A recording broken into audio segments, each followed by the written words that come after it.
hay un aspecto que has comentado en algún momento o te he leído, y es sobre los comerciales Gambers o Uf, Gambers. Y eso me ha sí, llamado mucho la ese atención porque artículo, es algo que yo personalmente, obviamente, sí. tengo mucho que aprender en el sector, pero que no había escuchado nunca. Que esas personas que llegan cuando hay desabastecimiento y prometen todo, ¿no? ¿Cómo es? ¿Puedes explicarlo? Sí, bueno, esa fue una noticia que publiqué en mi blog y también tuvo bastante resonancia. Me llamaron muchos directivos del sector y tal.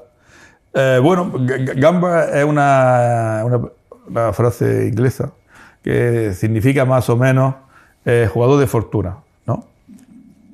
Y yo en ese artículo hablaba de los comerciales gamba.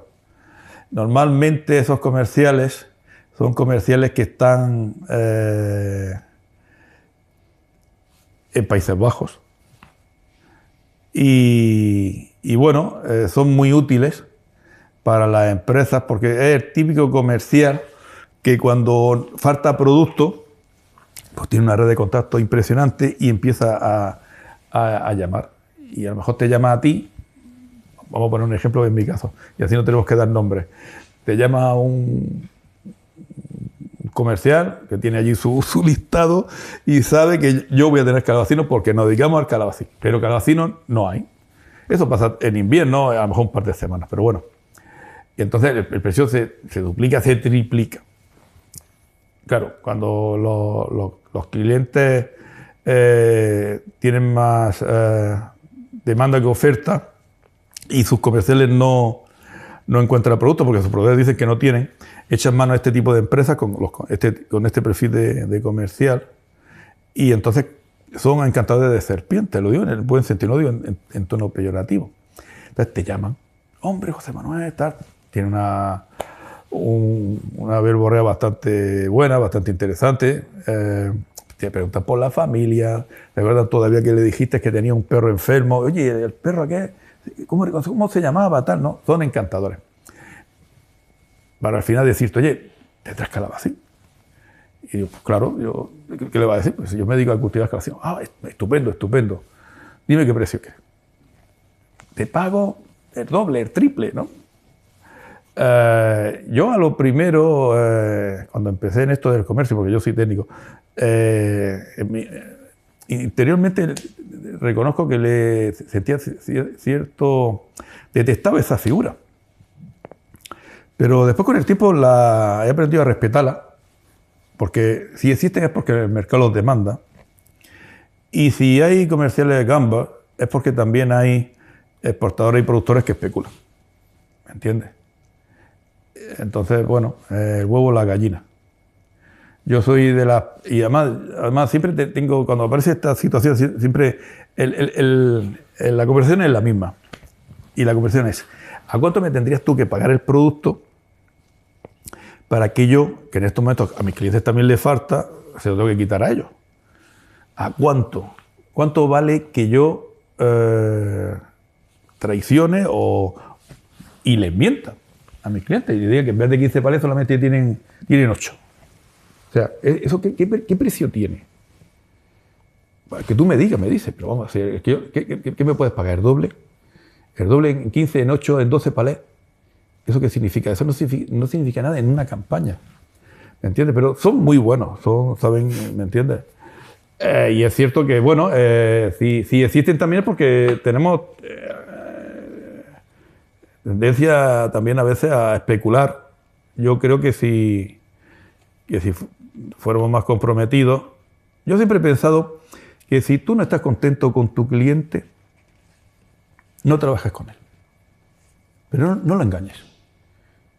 Si no estás contento, no te gusta, yo tenía clientes en Francia que no pagaban mal el producto, pero dejé de trabajar con ellos porque su comunicación era siempre a través de un email, a través de un WhatsApp. Era muy fría. Tú eras para ese cliente pues un código. No le interesaba ni lo que hacíamos ni cómo lo hacíamos. Entonces, bueno, pues yo terminé la campaña y le dije con antelación que para la campaña siguiente que no iba a seguir trabajando con ellos, porque no era el perfil de cliente y no pagaban mal. ¿me entiendes? Yo siempre considero que, aunque no existe el cliente perfecto, tampoco el exportador, ojo, pero al final los productores y los exportadores sin los supermercados, sin los retailers y sin las empresas que abastecen a esa distribución minorista, pues no tiene sentido, ¿no? Entonces yo creo que a veces hay que verlos no como el enemigo, sino como una persona a la que hay que enseñarla de cuando pedimos un precio, ¿por qué lo estamos pidiendo? En ese aspecto volvemos otra vez a la política de puertas abiertas. Oye, ven aquí, ven a mi finca. Pero no es necesario que me avises. Ven un día y te presentas allí. Y ves lo que hacemos, cómo lo hacemos, las instalaciones que tenemos para el personal, cómo los tratamos. Que todos tienen su formación, su analítica, en fin. Todo eso tiene un coste. Si lo quiere hacer más barato, pues hay otros países. Muy interesante lo que estás comentando, pero se nos va agotando el tiempo y quiero hacerte unas preguntas más, así que cambio un poco. Tú me cortas, es que me enrollo mucho. Nada, tú tranquilo. Nada, es hablar un poco del tema de relevo generacional, que es también muy importante, porque leí algo que publicaste que me preocupó bastante, y es como que la edad media del agricultor está en torno a los 61 años. Y claro, tenemos jóvenes que no quieren trabajar en el campo y agricultores cada vez más mayores. Necesitamos mano de obra extranjera, pero bueno, no sé cómo está ese tema tampoco. ¿Cómo va a ser el futuro de la agricultura almeriense? O sea, ¿cómo lo ves tú? Almería es como una burbuja, es como una isla. Ahora que está tan de moda el concepto de isla energética y tal, la agricultura almeriense es una isla, que no tiene nada que ver con la agricultura de Castilla-La Mancha o de otras zonas.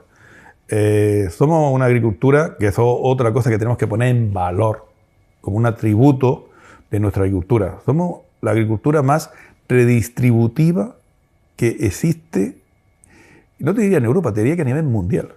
Pues tú vas a cualquier país en vías de desarrollo, donde se suelen comprar los productos más baratos, y son todas grandes empresas, grandes multinacionales, muchas de ellas son del monarca, del sátrapa del país de turno, o del presidente de la República Bananera de turno.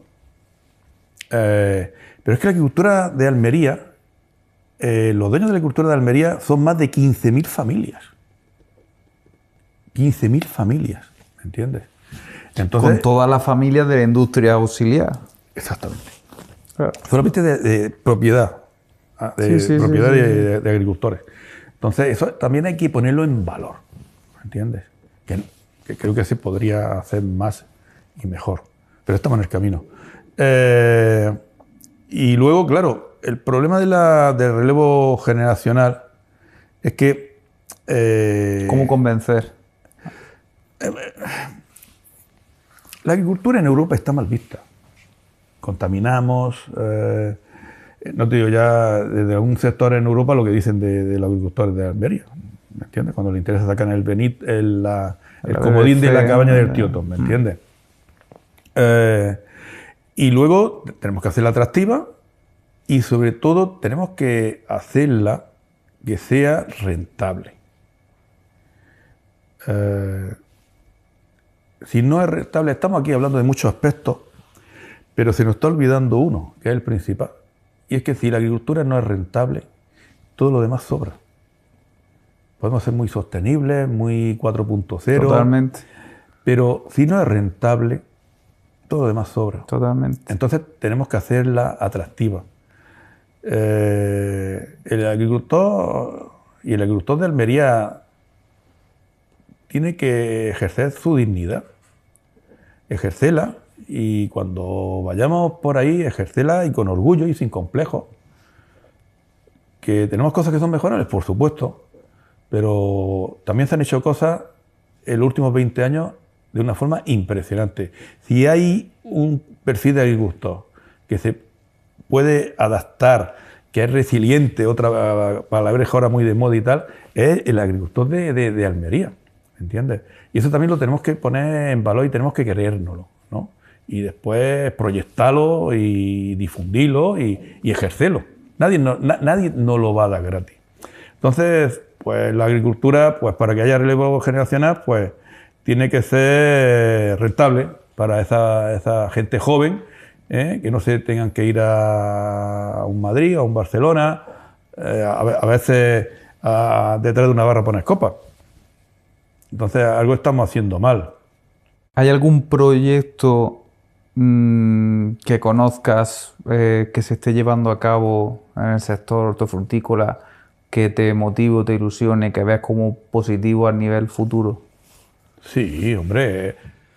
No me gustaría nombrar ninguna empresa porque seguro que me dejo otra, pero claro que hay proyectos y ves las empresas de Almería y la inmensa mayoría es que dices, madre mía, que son ejemplos de una gestión empresarial y de modernización y de adaptarse a los tiempos y al cambio. Y tenemos muchos ejemplos. ¿Y en sostenibilidad? Que es un poco el tema de hoy. En sostenibilidad, mira, cada vez, mira, la empresa en el sector de fauna auxiliar, creo que están todas aquí y son un ejemplo. Producen fauna auxiliar para todos los países de la cuenca mediterránea, la mayoría de ellos. ¿Me entiendes? Van contenedores y contenedores de abejorros a toda la zona del Magreb.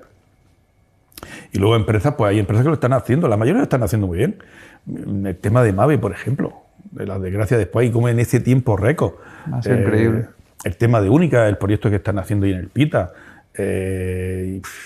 No sé, Ejido más con sus 50 años, que ahora es el 50 aniversario.